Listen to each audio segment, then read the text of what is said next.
જય માતાજી ફ્રેન્ડ્સ, જય Shri Krishna. Welcome back to Vaghela's ખાના ખજાના. આજે આપણે બનાવીશું એકદમ હેલ્ધી અને ટેસ્ટી પાલક ચણા મસાલા, જે નાનાથી લઈ મોટા બધાને ખૂબ જ પસંદ આવશે. તો તમને જો મારી રેસીપીઓ ગમે અને તમે હજુ સુધી મારી ચેનલને સબસ્ક્રાઈબ ના કરી હોય તો પ્લીઝ મારી ચેનલને જરૂરથી સબસ્ક્રાઈબ કરી લાઈક, કોમેન્ટ અને શેર કરવાનું બિલકુલ ના ભૂલતા. તો એકદમ હેલ્ધી રેસીપી બનાવવાનું શરૂ કરીએ. તો અહીંયા મેં 500 ગ્રામ પાલકને એકદમ સારી રીતે સાફ કરી ધોઈ લીધી છે. તો હવે ગરમ પાણીમાં તેને 3 મિનિટ જેવું ઉકાળી લઈશું.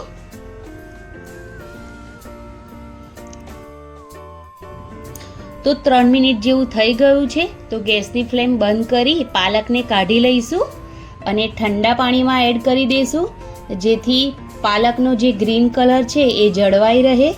એટલા માટે જ્યારે પાલકને ઉકાળીએ તો પછી ઠંડા પાણીમાં એડ કરવાની. હવે એક મિક્સર જાર લઈશું અને ઠંડી કરેલી પાલક એડ કરી દઈશું અને તેની સાથે અડધી વાટકી જેટલું મોડું દહીં એડ કરીશું અને એકદમ સ્મૂથ પેસ્ટ બનાવીને રેડી કરી લઈશું. તો અહીંયા સ્મૂથ પેસ્ટ બનીને રેડી થઈ ગઈ છે પાલકની. હવે વઘાર કરીએ. તો કડાઈમાં 4 થી 5 ચમચી જેટલું તેલ એડ કરી દીધું છે. તેલ ગરમ થઈ જાય એટલે જીરું અને થોડી હિંગ એડ કરી છે. તેની સાથે એકદમ ઝીણી સમારેલી એક ડુંગળી એડ કરી છે. લીલા મરચાં, લસણ અને આદુની પેસ્ટ એડ કરી છે. થોડી વધારે પ્રમાણમાં જ એડ કરવાની છે, જેથી તેનો ટેસ્ટ ખૂબ જ સરસ આવે. જો તમે લસણ ના ખાતા હોય તો તમે સ્કીપ પણ કરી શકો છો. તો ડુંગળી અને આદુ લસણની પેસ્ટને એકદમ સારી રીતે શેકી લઈશું.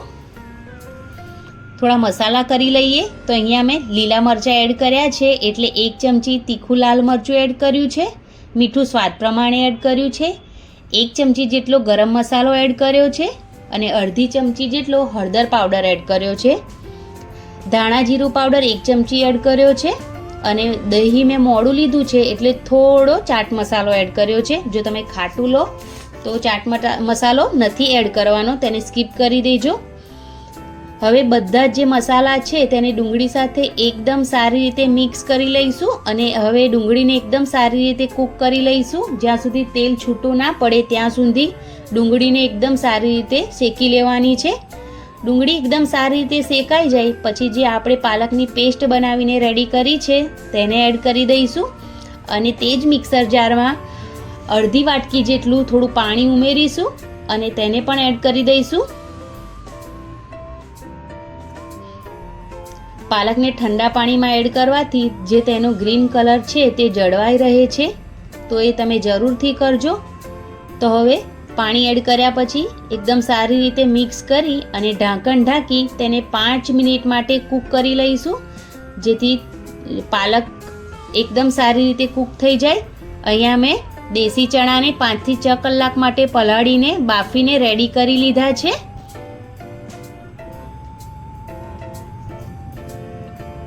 5-1 મિનિટ જેવું થઈ ગયું છે અને તેલ પણ ઉપર આવી ગયું છે. પાલક એકદમ સારી રીતે કૂક થઈ ગઈ છે. હવે તો તેને એકવાર ફરી મિક્સ કરી લઈએ પાલકને.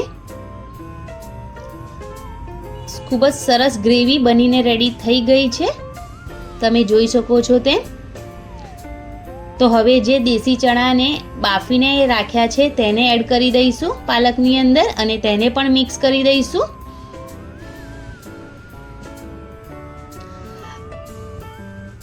આ પાલક ચણા મસાલા એકદમ હેલ્ધી બનીને રેડી થાય છે. પાલક જેને પસંદ ના હોય એ પણ આરામથી ખાઈ લેશે. 1.5 ચમચી જેટલું મેં અહીંયા કસૂરી મેથી એડ કરી છે. તો તેને પણ એકદમ સારી રીતે મિક્સ કરી લઈશું અને પછી ઢાંકણ ઢાંકી તેને પાછું 5 મિનિટ માટે કૂક થવા દઈશું, જેથી ચણામાં બધા મસાલા એડ થઈ જાય. એટલા માટે 5 મિનિટ માટે ઢાંકણ ઢાંકી કૂક કરી લઈશું. તો 5 મિનિટ થઈ ગયું છે, તેલ પણ ઉપર આવી ગયું છે અને જે આપણી આ એકદમ હેલ્ધી રેસીપી છે પાલક ચણા મસાલા એ રેડી થઈ ગયું છે.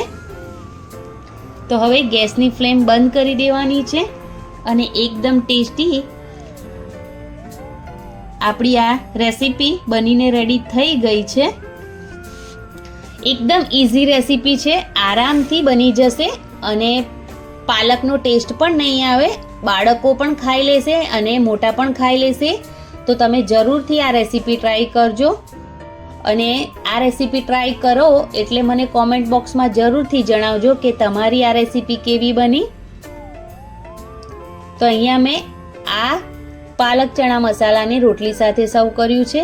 તમને જેની સાથે ખાવામાં મજા આવે તમે તેની સાથે ખાઈ શકો છો. તો તમને જો મારી આજની આ રેસીપી ગમી હોય તો પ્લીઝ ચેનલને સબસ્ક્રાઈબ કરવાનું બિલકુલ ના ભૂલતા. રેસીપી જરૂરથી ટ્રાય કરજો. ટ્રાય કર્યા પછી મને કોમેન્ટ બોક્સમાં જરૂરથી જણાવજો કે તમને આ રેસીપી કેવી લાગી અને પ્લીઝ વિડીયોને વધારે ને વધારે શેર કરજો. સપોર્ટ જરૂરથી કરજો મારી ચેનલને. તો મળીએ એક નવા વિડીયો સાથે. ત્યાં સુધી એકદમ હેલ્ધી આ રેસીપી જરૂરથી ટ્રાય કરજો. તો મળીએ એક નવા વિડીયો સાથે. Thanks for watching. Bye bye. Take care. જય માતાજી. જય શ્રી કૃષ્ણ.